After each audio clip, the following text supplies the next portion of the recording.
분들 박수로 좀 부탁드리겠습니다. 오늘 SAMD 의료기기의 인허가와 개발 과정에 대한 세미나를 개최하시게 되셨는데요. 이곳에서 초대해 주셔서 감사드립니다. 저는 지금 설명드리신 대로 K바이오솔루션의 강경윤입니다. 반갑습니다. 앞서 우재영 교수님께서 잘 이제 설명해 주셨는데요. 또 홍지영 연구원님 본 세미나를 준비해 주시면서 도움 많이 주셔서 감사드리고요. 그래서 제가 이제 오늘 오전에 지금 세미나를 맡고 있는데요. 중점적으로 미국에 대한 이제 진출과 FDA 허가 이런 SAMD에서 어떻게 미국에서 시장에서 인허가가 취득이 되고 있는지 설명을 드리도록 하겠습니다. 근데 오늘 자리해 주신 분들 가운데서 현재 동국대학교 의료기기 규제과학과에서 학부나 이렇게 석사 과정 지금 수학하시고 계신 분들 제가 좀 어떤 지금 이제 강의를 들으시는 분들의 오디언스 백그라운드를 좀 이해하려고 동국대학교에서 지금 수학하시고 계신 분들 잠깐 손들어 주실 수 있으실까요? 네. 그러시고 그 외에는 이제 기업에서 지금 종사하시는 분들이 있고요. 그러면 기업에서 지금 종사하실 때는 그 기업이 현재 SAMD 소프트웨어 의료기기 기업인 분들 잠깐 손을 들어주실 수 있을까요? 네. 제가 소프트웨어 의료기기 기업에서 오셨고요. 그러면은 오늘 주제가 소프트웨어인데 지금 소프트웨어가 아닌 다른 의료기기 기업에서도 좀 오신 것 같으시네요. 그리고 지금 기업에서 오셨을 때 이제 아래 인허가 부서에 종사하시는 분들 있으실까요? 네. 인허가 부서이시고 그리고 엔지니어링에 계신 분들 되겠습니다. 예. 지금 이제 동국대학교의 그리고 교재과학과 기업에서 종사하시는 분들 오셔서 환영드리겠습니다. K바이오솔루션에 대한 간략한 소개를 드리고 오늘 세미나를 진행드리도록 하겠습니다. 저희가 지금 오전 세미나는 크게 세 가지 섹션으로 되어 있고요. 이제 말미 시간에 또 Q&A 하실 수 있게 드리고 지금 오늘 제가 세미나 진행드릴 내용이 되겠고요. 그리고 이제 제가 그 의료기기 인허가에 대한 강의들을 제 유튜브에 많이 올리고 있습니다. 그래서 유튜브에서 제 이름 강경윤 검색하시면 한 180개 정도의 강의 영상들이 있고 제 구독자는 이쪽 의료기기에서는 제 구독자 수가 제일 많습니다. 그래서 구독해 주시면 감사하겠습니다. K바이오솔루션은 서울교대역에 위치해 있고요. 2016년에 설립이 되어서 의료기기 인허가 컨설팅, 임상시험, CRO 회사로 지금까지 70여 개 의료기기 기업들의 인허가와 CRO 사업을 해오고 있습니다. 저는 미국의 글로벌 의료기기 기업들에서 제가 13년 동안 일을 했고요. 지금 이제 여기 보시는 것처럼 지금 여기 제가 쿵메디칼의 인디애나 본사에서 그 카테터를 아시죠? 카테터를 최초로 개발한 회사이고요. 쿵메디칼의 인디애나 본사에서 제가 7년 동안 그 인허가 팀장을 역임을 했습니다. 그리고 이후에는 세인주드 메디컬에서 달라스 텍사스에서 매출액 8조 기업에서 제가 1년 안 되게 인허가 부장을 일했고요. 그리고는 이제 매출액이 190조인 칼디널 헬스 제약사, 이제 제약회사들이 미국 제약사들도 그렇고 존슨앤존슨도 이제 제약사인데 의료기기 사업부가 크게 있죠. 그래서 한국 제약사들도 마찬가지이고 의료기기 사업부들이 있습니다. 그래서 이 칼디널 헬스 제약회사의 이제 의료기기 사업부에서 제가 이제 5년 동안 인허가 부장을 맡았습니다. 제가 인디애나에서 2007년부터 2014년까지 의료기기 인허가 팀장을 역임하고 퇴사하면서 제가 관리했던 팀과 본사 로비에서 찍은 이제 사진이고요. 그리고 이제 이곳에 이제 세인주드 메디컬로 제가 이직을 해서 여기가 이제 약간 카우보이 렌치 분위기가 나지 않으시나요? 이제 저희 약간 팀 이런 그 워크숍 이런 걸로 이제 나와서 이렇게 팀하고 사진을 찍었었는데 여기 세인주드 메디컬에서 일할 때는 진짜 일이 많았습니다. 그래서 제가 여기 이제 매니저로 일을 했었는데요. 제가 관리했던 팀이 6명이었고 아침 8시 반에 가서 보통 거의 매일 한 저녁 8시 반, 9시에 퇴근을 했고요. 지금 제가 이 회사에서 일을 할 때에는 달라스로 제가 인디애나에 살다가 텍사스 달라스로 갔거든요. 그런데 달라스가 이제 날씨가 덥다고 하는데요.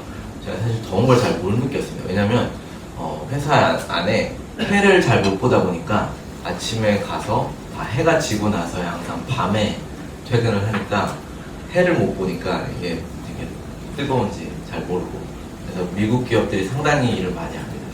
세인트 메디컬에서 일을 했었고요. 그리고 이제 칼디널 헬스에서 제가 이제 5년 동안 일을 해왔습니다. 그래서 이제 유튜브에서 여러 가지 강의들 제가 영상 등 이렇게 송출을 해드리고 있고요. 그리고 케이바이오 솔루션에 미국의 회사가 있어서 이제 미국에서 FDA 그 인허가를 이제 진행을 하고, 그리고 여기가 이제 잘 아시는 실리콘밸리입니다. 여기가 샌프란시스코가 있고요. 그 다음에 여기가 샌호세가 있죠. 줌 아시죠? 줌의 본사가 있는데 줌 본사 되게 작습니다, 사실. 줌 본사가 있고, 그리고 여기 이제 쿠퍼티노에 이제 애플이 있고, 그 다음에 마운틴뷰에 구글이 있고, 그리고 이제 여기 팔로알토에 스탠포드 대학이 있고요. 여기가 이제 산마테오라는 곳이고, 여기가 이제 베이 브릿지, 여기 그러니까 베이가 이렇게 만이거든요. 만으로 들어가 있어서 여기 베이 지역이라고 합니다. 그래서 여기가 실리콘밸리가 되는데, 여기에 이제 저희 케이바이오 솔루션의 카페 스토어를 운영을 바이오메디컬 캠퍼스 이 건물에서 케이바이오 운영을 하고 있습니다. 케이바이오 법인이 되고요. 예, 그렇게 간략히 소개 말씀을 드렸습니다. 우선은 이제 그 의료기기 규제과학과에서 일단 공부하시는 분들은 정말 잘 선택하셨다고 제가 자신 있게 말씀을 드리겠습니다. 저는 이제 한국에서 고등학교까지 마치고 이제 인디애나 주립대학교로 대학을 유학을 갔었고요. 그리고 이제 중간에 군대를 왔다 와서 마치고 인디애나 주립대학교를 경제학과를 졸업을 해서, 저는 사실 그 투자은행이나 이런 이제 미국의 투자업계에 이제 일을 하고 싶었는데, 제가 그때 당시는 이제 지금은 이제 영주권을 그 미국 회사에서 일하면서 취득을 했는데요. 그때는 이제 그냥 유학생이었기 때문에 이런 투자에서 그 법적으로 그 취업을 인터뷰를 갔는데 안 된다고 하는 겁니다. 그래서 그런 과정을 거치다가 이제 그 쿵메디칼 의료기기 글로벌 제조사에서 저한테 이제 H1B, 그러니까 미국에서 한국인으로서 취업을 하려면 H1B 비자로 일을 해야 되거든요. 비이민 취업 비자라고 하는데요. 그래서 H1B 비자를 스폰서를 해주겠다고 해서 이제 덜컥 그 메디컬 디바이스는 전혀 제가 대학 공부하면서 초중고 대학교 공부하는 그 전 과정에서 전혀 생각하지도 못했던 의료기기 회사에 취업을 위해서 입사를 했고요. 그래서 저한테 이제 포지션을 준 게 Regulatory Affairs Specialist. 그래서 이제 인터뷰를 하면서 인사학과 담당자한테 Regulatory Affairs Specialist가 뭐 하는 일이냐 이렇게 물어보니까 뭐 마케팅 하는 거고, 그래서 대답을 저한테 잘못해 줬습니다. 입사를 했고, 그리고 그렇게 입사한 다음에 콩메디칼에서 제가 7년을 일을 했었고요. 그런데 이제 저는 원래는 이제 경제학을 공부했었기 때문에 그 이쪽은 이제 잘 아시다시피 인허가 부서가 사실은 거의 사이언스 파트이거든요. 결국은 허가를 취득하기 위해서는 테스팅에 대한 그 사이언티픽 데이터를 통해서 허가를 취득하는 거기 때문에 과연 이게 나의 커리어에 맞는 것이냐 이렇게 고민하면서 이제 저는 그 이제 일을 계속하면서 미국에 이제 공인회계사 시험을 이제 공부를 했고, 그다음에 경영대학원 석사까지 공부를 했는데, 결과적으로는 돌아서 의료기기 기업에 남아 있는 게 낫겠다.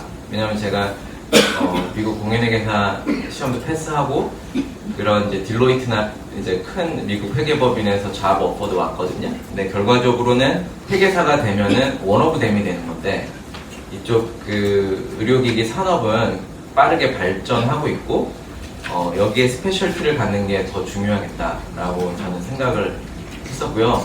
그런데 지금 동국대학교 의료기기 규제과학과에서 공부를 하시는 분들은 저보다 더 먼저 앞서서, 저는 공부를 하진 않았었죠. 학교에서 공부를 하시는 게 되게 잘하시고 있는 일이다라는 부분을 말씀을 드리겠습니다. 지금 현재 이제 대한민국의 그 의료기기 시장, 그러면 이제 의료기기에 대해서 아마 친구분들이나 이렇게 기업에 종사하시는 분들도 다른 이제 산업에 있는 분들은 잘 모르죠, 의료기기가. 그래서 이제 일단 의료기기 산업은 전체 이제 대한민국 시장이 12조 원대를 이루고 있습니다. 12조 원대 시장이고요. 그리고 이제 랭크로는 한 10위권 정도 되고 있고요. 그리고 전체 글로벌 시장에서의 퍼센티지는 한 1.7%. 그러니까 대한민국의 이제 GDP, 이제 이 GDP가 이제 전 세계 글로벌에서 11위 정도 되고 있죠. 그리고 사실 대한민국의 GDP, 대한민국이 10대 경제 대국이라고 하는데 이제 글로벌 전 세계 GDP에서 한 1.5% 됩니다. 그러니까 의료기기 산업도 대한민국의 거시경제 규모에 비례하게 발달되어 있다고 보시면 되겠습니다. 그런데 이제 거기까지 아실 수 있는데, 그러면 현재 의료기기 산업이 성장하는 성장세, 이 내용을 보시게 되시면 의료기기 산업은 전통적으로 무역수지 적자 산업이었고요. 대한민국의 경제에 크게 도움이 되는 산업은 아니었죠. 그래서 2019년까지만 해도 대한민국 1948년 건국 이래 만성 적자, 무역수지 적자 산업이라는 얘기는 대한민국의 병원들에서 사용되는 의료기기의 과반수가 수입된 의료기기라는 내용이죠. 그런데 이제는 최근에 흑자로 돌아서는데요. 그 흑자 폭이 아주 막대합니다. 그래서 2021년에 3조 7천억의 흑자를 가리켰고요. 요즘 이게 경제 뉴스를 보시면 여러 가지 암울한 경제 전망들이 들어오고 있는데, 올해 최근에 무역수지 적자가 한 6개월 동안 연속 적자가 된 적이 있었거든요. 그런데 지금 흑자가 되는 경우들도 있고, 그러니까 그런 대한민국의 정부 입장에서 봤을 때 이런 경제 지표들이 나갈 때 흑자냐 적자냐 이런 것들이 표심에도 영향을 미칠 수 있는데요. 그런데 의료기기 산업이 이렇게 3조 7천억의 흑자를 내고 있다는 것은 대한민국 정부에서 볼 때 정말 중요한 산업이다. 여기가 진짜 대한민국 정부에서 투자를 해야 되는 산업이다 라는 그런 지표가 되는 지표입니다. 3조 7천억 아주 큰 흑자를 달성해내고 있습니다. 지금 현재 종사자 수는 13만 명 이르고요. 그래서 지금 이 채용 고용 증가도 지난 5년간 연간 11.4%로 증대되고 있습니다. 그래서 제가 기업의 이제 대표님들과 그 얘기를 나눠봐도 저보고 계속 이런 기업들에서 인허가 쪽으로 좀 잘 일할 수 있는 사람 없냐고 맨날 계속 기업들의 애로사항은 그 채용할 사람을 찾는 내용이 되겠고요. 다른 산업과는 아주 다른 겁니다. 그래서 이쪽은 기업에 계신 분들은 지금 현재 있는 잡을 이제 보존할 수 있는 잡 시큐리티가 아주 좋고, 또 그 대학에 계신 분들은 취업하기 아주 좋은 산업인 겁니다. 그래서 수출 실적의 경우에는 그럼 이렇게 대규모 흑자를 달성하기 위해서 여기 보시면 이제 무역수지 적자 내용이고 이제 흑자로 크게 돌아섰잖아요. 수출이 26%가 증가를 이제 한 겁니다. 그래서 수출이 지금 막대하게 증가했고, 특별히 이제 코로나 팬데믹을 거치면서 이런 시젠과 같은 이제 코로나 진단 키트가 수출이 그때 막대하게 이루어졌죠. 그래서 대한민국 정부에서 의료기기 산업에 대한 이제 투자를 해야겠다라고 판단을 하는 근거가 되겠고요. 그렇다면 이제 다른 국가들은 지금 이제 상황을 보시게 되면은 이제 글로벌 의료기기에서의 탑5 미국이 되겠고요. 넘버1은 이 미국의 넘버1 자리는 너무나 확고합니다. 그래서 미국이 전 세계 의료기기 시장에서 40% 정도를 차지합니다. 정말 막대한 거고요. 왜냐하면 미국의 인구가 3억 4천만 명 정도가 되니까 전 세계 글로벌 인구의 5%가 안 됩니다.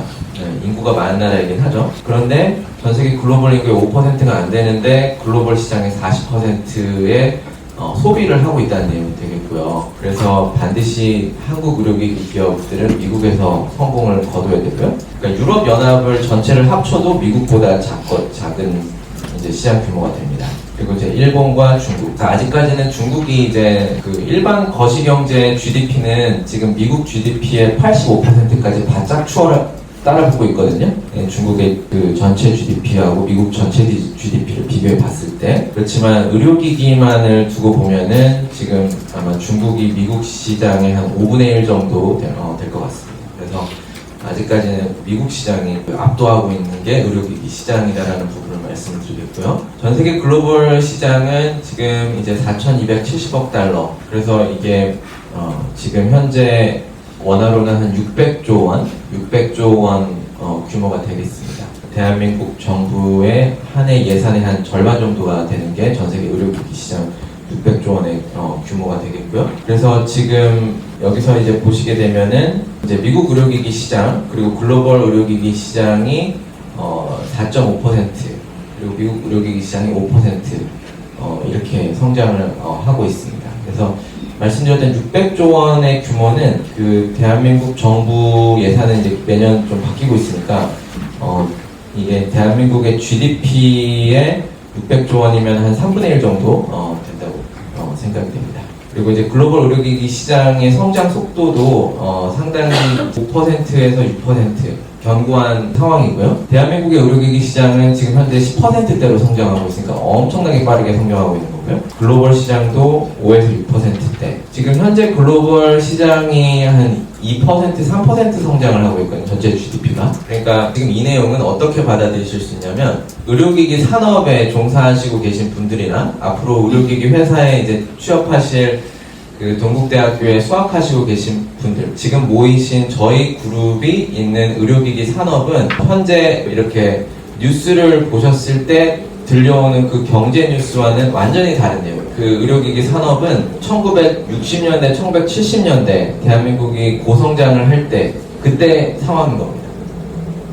지금 계신 의료기기 기업들과 의료기기 산업과 앞으로 취직하실 의료기기 산업의 이 지금 성장 속도는 현재 정체되어 있는 대한민국 지금 경제 성장률 0%, 아주 잘 나오면 지금 잠재 성장률이 2% 이렇게 돼 있잖아요. 지금 그런 성장률이 아니고 지난 5년 연평균 10%를 넘어가고 있거든요. 이것은 어떤 얘기냐면 그 반평균만 해도 의료기기 기업들이 많이 있는데 거기서 내가 평균만 찍어도 10%를 성장한다는 얘기입니다. 예, 거기서 잘하는 기업들과 더 잘 진행하는 이제 사업체들에서 더 빠르게 성장을 하고 있다는 얘기가 되겠고요. 결국은 성장하는 배에 타고 계신다는 얘기가 되겠고, 그래서 그 지금 이 의료기기 산업의 아래에 종사하시는 게 좋은 일이다라는 말씀을 드리겠습니다. 그래서 미국의 이제 의료기기 그 이제 발전이 보시게 되시면은 지금 이제 미국의 이제 51개 주에서 전통적으로는 동부 지역, 여기 이제 뉴욕과 이 뉴저지 이 지역에 뭐 존슨앤존슨이라든지 보스턴 사이언티픽, 벡튼 디킨슨 이런 회사들이 있고요, 본사들이. 그리고 이제 이게 신기한 게 제가 이 맵을 구하게 된 건 나중에 일인데 저는 이제 인디애나 여기 주립대학에 공부를 이제 하러 갔고요. 이제 나중에 유학에 관심이 있으시거나 그런 분들은 이쪽 인디애나가 인디애나 주립대가 미국에 한국 유학생이 많은 3대 대학에 들어가는데요. 왜 그러냐면 여기가 이제 학부모님들이 이제 자녀를 유학을 보낼 때 이제 동부나 서부 가면 이제 놀 것 같고 인디애나 그러면 여기는 이제 듣도 보지도 못한 주니까 왠지 시골 분위기가 나고 그러니까 여기서는 영어 열심히 하고 공부만 하다 오겠다. 다 같은 생각으로 보내다 보니까 제가 인디애나 주립대에 있을 때 한인 유학생이 한 1000명까지 됐습니다. 그래서 이제 또 막 한인 유학생들이 많이 돌아다니는데요. 어쨌든 여기 이제 유학을 많이 옵니다. 그래서 제가 이제 유학을 갔고 여기서 그 쿵메디칼이라는 기업에 제가 일을 한 거죠. 그리고는 제가 달라스로 왔고 여기 세인트주드에서 일했고 그 다음에 칼린 헬스로 이제 갔습니다. 그래서 저도 어떻게 보면은 의료기기 산업이 미국에서 제일 발달되어 있는 곳에 그 의료기기 회사들에서 일을 하다 보니까 이렇게 움직이게 되었고, 이제 미국 시장에 진출하려는 기업들도 가급적 이런 이제 의료기기 산업들이 발달되어 있는 주에 사무실을 차리시는 게 좋겠습니다. 그래서 지금 이제 의료기기에서 그렇다면은 탑10 의료기기 기업들, 지금 여기 보시면은 이제 아시는 기업들이 보이시죠? 그래서 1위는 메드트로닉, 이렇게 해서 이제 의료기기 기업들이 있습니다. 제가 요즘 화상 미팅들이 너무 많아가지고 어제 좀 목을 많이 쓴 것 같습니다. 지금 이제 보시면 여기가 이제 매출액이 되겠고요. 이런 내용들 좀 알려드리겠는데요. 제가 이제 5년 동안 일했던 칼디널 헬스이고요. 지금 이제 칼디널 헬스는 현재 20조 원대 의료기기 매출을 거두고 있고요. 지금 이제 관심 있게 보실 수도 있는 지금 한국에서도 미국의 주식이 이제 거래가 가능하시죠. 그러면 이제 이런 의료기기 기업들은 어떻게 발전하고 있는지를 이제 빨리 본다면 기업의 가치가, 주식의 가격이, 기업 가치가 어떻게 성장하고 있느냐. 지금 보시면 보통 1980년대에 이제 상장을 했고, 그 칼디널 헬스는 이렇게 등락을 거듭하고 있는데 그 등락이 제가 이제 5년 동안 일했던 회사인데요. 이렇게 안정적이지는 않습니다. 지금 이제 이게 이제 제약 산업이 다소 불안정한 부분들이 있기 때문인데요. 스트라이커는 이제 정형외과 의료기기 회사죠. 스트라이커의 경우에는 매출액이 한 5조 정도 되는데, 그러니까 대한민국 의료기기 시장의 한 2배 정도의 매출액을 올리고 있는 회사죠. 그런데 지난해보다 그 19% 매출이 성장했습니다. 그러면은 원화로 한 5조 원을 더 판 거예요. 그래서 그 현재 의료기기 기업들이 이렇게 빨리 성장을 하고 있다는 부분을 이제 아실 수가 있는 거고요. 지금도 큰데 더 커지는 거죠. 지금 보시게 되면은 지금 예를 들어서 이 스트라이커라는 기업이 한 1980년 초반에 상장을 했는데요. 그 아마 태어나셨던 분들은 몇 분 계실 수 있을 것 같은데요. 만약에 이때 그 뉴욕에 여행을 가서 여기서 이제 주식을 사놨다. 그러면 예를 들어서 그때 당시에 비해서 상장했을 때 몇 천만 원 규모를 주식을 매입했으면 지금 이제 297억 원 정도가 되어 있는 겁니다. 그래서 그만큼 스트라이커라는 의료기기 기업이 성장을 빨리 하고 있는데요. 지금 이제 이 기업이 어떻게 성장을 했느냐 보시면은 90년대에서 2000년대로 넘어갈 때 좀 빠르게 올라가죠. 이게 매출과 영업이익이 이제 증대되는 구간이 되겠고요. 그 다음에 그 이후에 또 올라가게 됩니다. 근데 이 구간에서 이제 아시아 시장에 이제 진출을 잘 마무리를 하게 되었고요.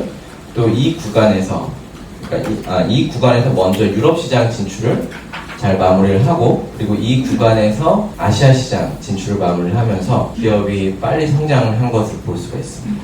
G 헬스케어이고요. 필립스, 다들 아시는 필립스, 여러 가지 그 소비 제품들도 판매하고 있고 진단 의료기기들 많이 판매를 하고 있죠. 그 다음에 프레스유니스 메디컬 케어, 시멘스 진단 장비들이 많이 있는 시멘스가 있고요. 그리고 이제 벡튼 디킨슨, 제가 일했던 쿵메디컬과 비슷한 이런 카테터와 이제 멸균 의료기기들을 많이 판매하고 있는 기업인데, 여기도 마찬가지로 매출액이 18% 성장을 했습니다. 그래서 지금 현재 27조 원대 매출을 올리고 있고요. 이제 3위가 존슨앤존슨, 매출액이 거의 37조 원대가 되겠고요. 마찬가지로 이런 큰 기업들이 18% 거의 한 7, 8조 원대의 매출액이 1년 후에 더 올라오는 거예요. 그러니까 이런 기업들의 의료기기 기업들은, 특히 의료기기 시장은 부익부 빈익빈이라는 표현이 생각해 볼 수 있을 정도로 일단 국가들 면에서도 이제 미국에 편중되어 있고, 그리고 그 전체적인 그 시장 판세에 있어서도 이런 글로벌 기업들이 지금 이미 큰 기업들인데 이 기업들이 또 더 빠르게 성장을 하고 있습니다. 그래서 보시게 되면은 이 존슨앤존슨 같은 경우에는 지금 비슷하게 2000년대 초반에 이제 성장을 이제 했고요. 그 다음에 2010년대 빠르게 성장을 이제 했습니다. 제가 2007년에 쿵메디칼에 처음 입사를 했거든요. 그런데 이제 매출액이 3조가 되는 그 쿵메디칼의 기업이 그 성장할 수 있었던 원동력에 대해서 제가 경영진 분들한테 이제 물어봤을 때 어떤 답변을 예상을 하실까요? 이런 글로벌 의료기기 기업들이 이렇게 그 탑 10이 될 수 있었던 그 원동력 무엇이라고 생각을 하실까요? 처음 드는 생각은 이제 혁신적인 의료기기를 개발해서 제가 일했던 쿵메디칼에서는 카테터를 개발했고, 이제 이런 다수의 의료기기 기업들이 혁신적인 의료기기들을 이제 제작을 해서 내놓았죠. 그런데 실질적으로 이 기업들이 빠르게 성장할 수 있었던 이유는 이 시장 장악력에 있습니다. 그래서 이 기업들이 유럽에 진출을 하고 아시아에 진출을 하게 되면서 그 쿵메디칼에 제가 2007년에 입사를 했던 것은 그 쿵메디칼이 그때 당시에 쿵메디칼 코리아를 설립을 하면서 미국 본사에서 이제 한국을 좀 관리할 수 있게끔 저를 이제 채용을 했었던 거고요. 그러니까 그때 이제 아시아 진출을 베팅을 하는 거죠. 그래서 이 교훈은 의료기기 기업들이 성장을 하기 위해서는 시장 진출이 중요하다는 부분. 그래서 에보트 같은 경우는 지금 잘 아시는 이제 기업이고요. 지금 한 44조 원대 매출액을 올리고 있는데 1년 만에 매출액이 33%, 대한민국 의료기기 시장 하나가 1년 만에 더 매출액을 올린 겁니다. 이 기업이, 단일 기업이. 그런 걸 보실 수가 있고, 마찬가지로 기업의 성장하는 곡선을 보시게 되면은 마찬가지로 그러니까 지금 이런 기업들을 보시면은 주식에 투자를 한다면은 어느 주식을 골라야 될까 고민을 하실 텐데 별로 고민할 필요가 없어 보이죠. 지금 보여드리는 탑 10 기업들의 어느 기업들에 예를 들어 수천만 원을 투자하셨으면 현재 이 기업은 40년이 지난 지금 100억 원대 투자 액수가 되어 있는 거고요. 그래서 지금 여기도 2000년대를 넘어가면서 가파르게 성장을 하는 것을 확인하실 수가 있고요. 1위 기업은 이제 잘 아시는 메드트로닉이 되겠고, 이제 메드트로닉은 지금 현재 이제 매출액이 3조 원 정도 되고, 이제 직원이 이제 9만 명, 매출액 성장도 8%. 지금 보시는 것처럼 90년대와 2000년대를 거치면서 유럽의 시장에 진출하고 아시아 시장에 진출하면서 성장을 빨리 한 것을 확인하실 수가 있습니다. 결국은 이제 기업들이 제가 볼 때는 특히 그 얼리 스테이지 초창기 기업들 경우에 대표님 분들께서 기술에 대한 이제 애착심이 크시거든요. 그런데 그것도 중요하지만 시장 진입을 빨리 하는 게 중요하다. 그래서 만약에 그 기술에 대해서 이제 제가 설명드리겠지만 허가가 내려지기 어려운 기술이다라고 한다면 포기할 부분 포기하고 인허가 규정에 맞춰서 빨리 시장 진입을 하는 것이 이 글로벌 기업들이 지난 50년 동안 어떤 성장 인자, 넘버원 성장 인자는 이 기업들의 혁신성이 아니라 이 기업들의 시장 진출에 있었습니다. 모든 기업들을 봐도 다 똑같은 지금 패턴이거든요. 그래서 이 기업들이 지금은 많이 성공해 있는데 그 30년 전으로 돌아간다면, 40년 전으로 돌아간다면 우리가 그러니까 지금 봤을 때는 더 빨리 미국에만 있었어야 될 것이 아니라 우리가 더 빨리 유럽 시장으로 나갔어야 된다. 우리가 더 빨리 아시아 시장으로 나갔었어야 된다라는 판단을 지금 하고 있겠죠. 그래서 유럽이나 나중에 이어지는 그런 강의나 FDA에 대한 인허가를 이제 아시는 게 중요하다는 말씀을 드리는 거고요. 그래서 지금 이제 FDA에 대한 인허가를 이제 먼저 좀 살펴보실 텐데요. 이제 의료기기를 허가를 받기 위해서 이제 SAMD는 Software as Medical Device. 그래서 소프트웨어인데 의료기기라는 뜻이 되겠고요. 특별한 용어는 아닙니다. 그 말 자체가 어떤 혁신성을 담고 있는 용어도 아니고요. Software as Medical Device. 의료기기로서의 소프트웨어라는 제품이 되겠죠. 그러면 이 의료기기를 승인을 받기 위해서는 식품의약품안전처에서는 두 가지를 준비를 하셔야겠죠. 의료기기의 품목허가 심사를 기술문서 심사를 진행하셔야 되고, 그리고 두 번째로는 KGMP 인증을 받아야 됩니다.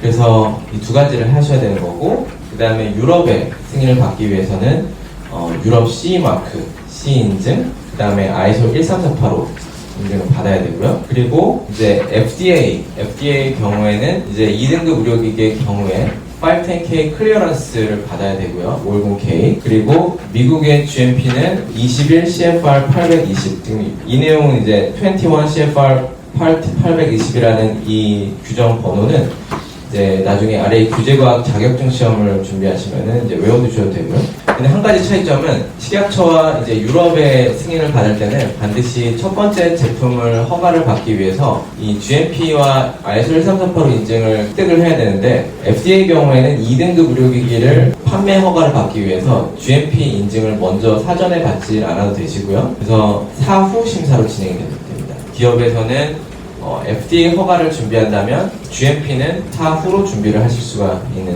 내용이 되겠고요. 그래서 일단은 SAMD는 이제 소프트웨어, 이 소프트웨어를 그 의료기기로 승인을 받기 위한 이제 이런 절차들에 대해서 말씀을 이제 드릴 텐데요. 지금 일단 간략히 더 말씀을 드린다면 이 소프트웨어를 설계를 하는 부분, 그 다음에 인허가 필요한 문서를 준비하는 부분, 이런 것들을 이제 준비를 하셔야 되고, 의료기기에 대한 좀 정의에 대해서 한번 말씀을 드리고 브레이크 타임을 갖겠는데요. 많은 경우에 이 웰리스, 건강 기능 기기, 이런 기기들을 의료기기라고 하면서 이렇게 광고를 하는 이제 경우가 많습니다. 그래서 저희 K바이오 솔루션에도 의료기기가 아닌데 의료기기로 승인을 해달라, 이런 전화들이 많이 오는데요. 일단 의료기기의 정의에 대해서 명확하게 이제 이해를. 의료기기는 특정 질환이나 질병을 완치 또는 치유, 예방, 진단하는 사용 목적으로 사용되거나, 또는 이런 여성의 임신에 관련된 기기이거나, 이러한 기기들을 물체들을 이제 의료기기라고 총칭을 합니다. 그래서 거기에는 특정 질환과 질병과 연관이 되어야 됩니다. 예를 들어서 예전에 제가 중학교 있을 때 지금 모르시는 분들도 있으실 것 같은데요. MC 스퀘어라는 게 있었습니다. 그래서 뭐 집중력 향상, 그러면 수면 보조 이렇게 되면은 의료기기가 아닌 거거든요. 그런데 불면증이라는 거는 질환이거든요. 불면증을 치료하게 된다. 그렇게 되면 이제 같은 그 기기여도 의료기기 승인을 받아야 되는 겁니다. 그러니까 이 의료기기나 소프트웨어에 있어서 그 의료기기나 소프트웨어 자체가 의료기기를 규정하는 것이 아니라 제조사가 사용 목적으로 무엇을 선언하고 표방하느냐에 따라서 의료기기인지 아닌지가 구별이 되는 겁니다. 그러니까 의료기기의 성능을 가지고 있어도 의료기기 질환과 연관된 치료나 진단과 완치와 이러한 이제 사용 목적을 하지 않으면 의료기기가 아닌 것이고, 그래서 그런 것들을 이게 과연 그냥 헬스 기기냐 의료기기냐 이걸 이제 구별을 하실 수 있는 거고요. 그 의료기기 안에 이제 소프트웨어 의료기기가 있는 거죠. 그 소프트웨어 의료기기에는 이제 소프트웨어가 하드웨어에 탑재된 의료기기가 있고, 예를 들어서 물리치료 때 쓰이는 전자기장 팔을 사용해서 물리치료 때 쓰이는 기기라든지, 또는 이제 피부과에서 쓰이는 이런 울세라나 슈링크 같은 것도 다 의료기기이거든요. 거기에는 하드웨어에 소프트웨어가 들어가 있습니다. 그런데 지금 현재 그 미국에 있는 보여드릴 이제 피어 테라필릭스나 이런 소프트웨어 앱만 있는 이런 기기들 경우에는 이제 SAMD 라는 용어를 쓰고 있습니다. 그렇게 정의에 대한 내용까지 지금 말씀을 드리겠고요. 저희가 준비한 스케줄대로 10시 50분까지 브레이크 타임을 짧게 가지시고 이어서 두 번째 강의를 진행드리겠습니다. 감사합니다.